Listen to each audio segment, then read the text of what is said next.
Yeah. Now, very pleased to be with Gad Saad, one of those dexterous voices out there on the right, sort of on the right, the left. Let's just say just right.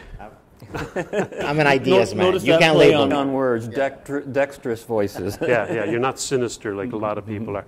Now, we just got through a great lecture by you at the Society for Academic Freedom and Scholarship. And in it, you gave us an insight into a novel idea that you're putting into a book coming out next year.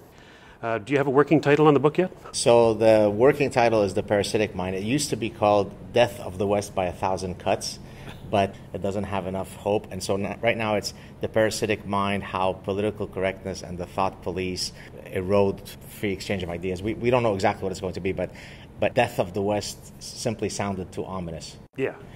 I need to spend a bit less time explaining the ailment and more time explaining the cure. The solution. The solution. Yes, explain the problem, but then offer a solution. And that's when I talked at the end about the nomological networks. That teaches people how to think better. Isn't this nomological network idea more or less what somebody would say is just gathering information and integrating it into a whole so that you can make a reasonable solution? Yeah, but there's a unique, if you like, epistemological approach to that. You're basically saying, what are all the... Can I look at different cultures? Could I look at different time periods? Could I look at different methodologies? Could I look at different paradigms? In other words, it's much broader than the typical information acquisition process that most sensible people would ever do. It's actually teaching people that there is a broad range of data out there, that if you develop the discipline to learn how to acquire it, then many of these contentious decisions can become a lot clearer. But you really have to develop the discipline to know where to look for that data. I guess so you have to do it in a scientific way. Exactly. Really, Charles Darwin had done exactly that. I mean, at the time, he didn't call it nomological networks of cumulative evidence. But what did he effectively do? He basically said, I need to demonstrate how evolution works. And I'm going to do it through a very systematic, methodical, judicious collection of data stemming from very different fields: animal husbandry and zoology and plant ecology and fossil remains and biodiversity. So there wasn't a singular set of data that made it compelling that his theory was veridical, but rather once he puts it all together, it becomes unassailable. Mm-hmm. And I think you'll agree that most people typically will not approach most problems with that level of information gathering sophistication. And I'm arguing that for many of the important problems that we face, you really need to develop that discipline. When you talk about the parasitical mind, what would be the quickest way you would define that for someone? Yeah, so the idea is that in the same way that there are biological pathogens, actual parasites that infect. Yeah, I found that fascinating. Right, the brains of organisms, rendering them maladaptive, right? I gave many examples, but I'll give one here for your listeners. So a mouse that is infected with a particular parasite loses its innate fear of cats. When it loses its innate fear, then it goes straight to its demise. Well, I argue that in the same way that there are biological pathogens that could be maladaptive, there is another class of pathogens called idea pathogens that also render us maladaptive in our behaviors, in our thought patterns, in our thinking. And so the goal of the book is to first explain what those pathogens are, explain the ecosystem in which they've evolved, which is the university setting, and then offer ways by which we can inoculate ourselves or free ourselves from these pathogens. So this is kind of an analogy to the biology Absolutely, of the whole situation. absolutely. Now, I was interested in some of your solutions that you were talking about, and you're suggesting that we should pursue knowledge. There shouldn't be any identity politics. We should promote intellectual and political diversity and curiosity. What do you do in an environment where, as we've discovered, quote unquote, facts don't matter? Is that a real phenomenon?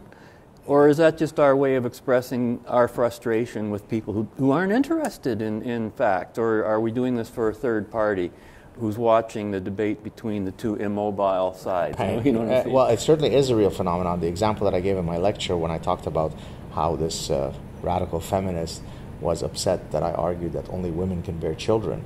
I mean, when you could negate a reality that is so trivially laughable as that, then it is truly a real phenomenon. Well, it's not funny anymore. It's not. It's tragic, right? The way I think you solve it is that you eventually, I know that they love to use the term to be marginalized. You have to marginalize them out of the pantheon of public discourse, right? Today, if you are a flat earther, you're not going to find many sympathizers of your position. I mean, there is a flat Earth society, but most people I've never taken them seriously. I thought they were just a social group for fun. Maybe, but the bottom line is that very few people take flat earthers today seriously, right?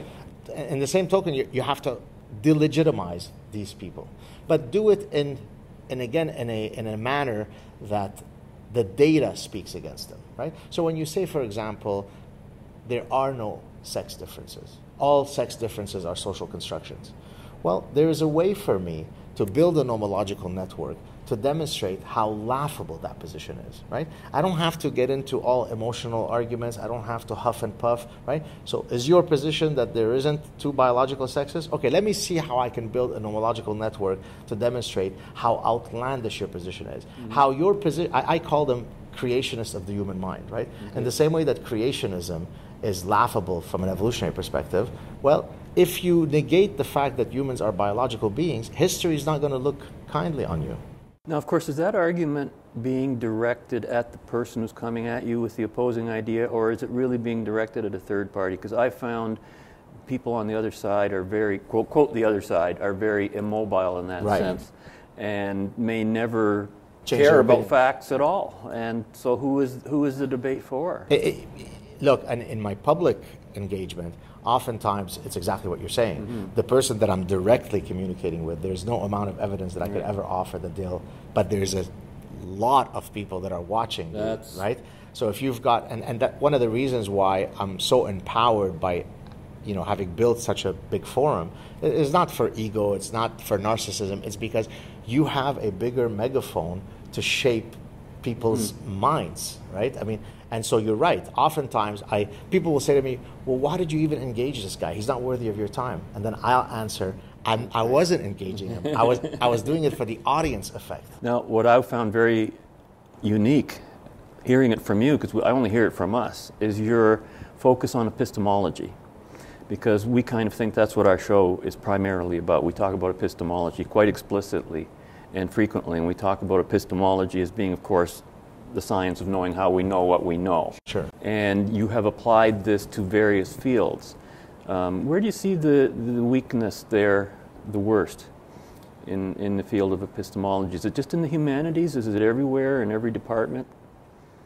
Well, I mean, some of the fields in the humanities don't even recognize epistemology, right? They basically, well, what's that, right? Your epistemology is different, right? So there's no, if you've got Venn diagrams, there's no place where they intersect, where we could meet and converse, right? Well, that's a very subjective way of looking at the world, isn't it? You're almost inside your own head and not going outside it. Exactly. And actually, so to speak about this sort of, this inability to have an intersection of the Venn diagram, one of the things that I talk about, which I didn't mention in the talk, so I argue that fields like physics or physics or chemistry or biology have what's called consilience.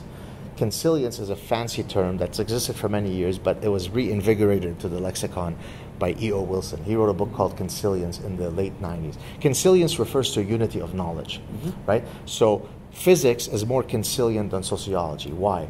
Because it has a set of core knowledge. It has a tree of knowledge that is organized. In chemistry, you don't... Upon which the other knowledge is based. It's built, exactly. Yeah, right. So in chemistry, you don't have chemists who believe in the periodic table and chemists who don't believe in the periodic table, right? So therefore, when you're building a tree of knowledge, you at least have an organized tree that results in consilience. That's what evolutionary theory does, for example. It organizes biology across many levels, at the cellular, molecular, organism, population, ecological. Well, what happens in the humanities and the social sciences is that very, very early in any process, there is no possibility to have a consilient tree. Some of us I don't mean me, but some people in the social sciences will argue there is no such thing as biology. Others think, well, of course biology matters. Well, already, if we have that schism, how could we ever meet? If you don't believe that there is such a thing as innate sex differences, how could we ever meet? So it ends up being a form of intellectual nihilism, right? And that's why. Well, you end up, it's a self-destruction, really. Exactly.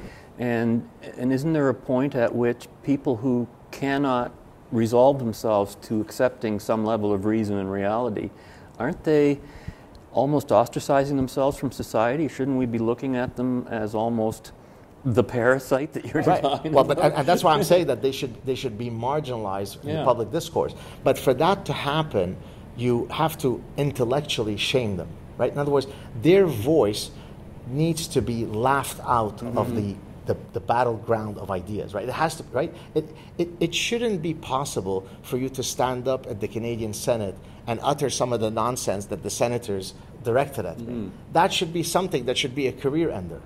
But that could only happen if enough people push back against this idiocy. If we are just a few voices in the wilderness of the tsunami of lunacy, then they're going to keep winning. Is all of this going to be in your new book?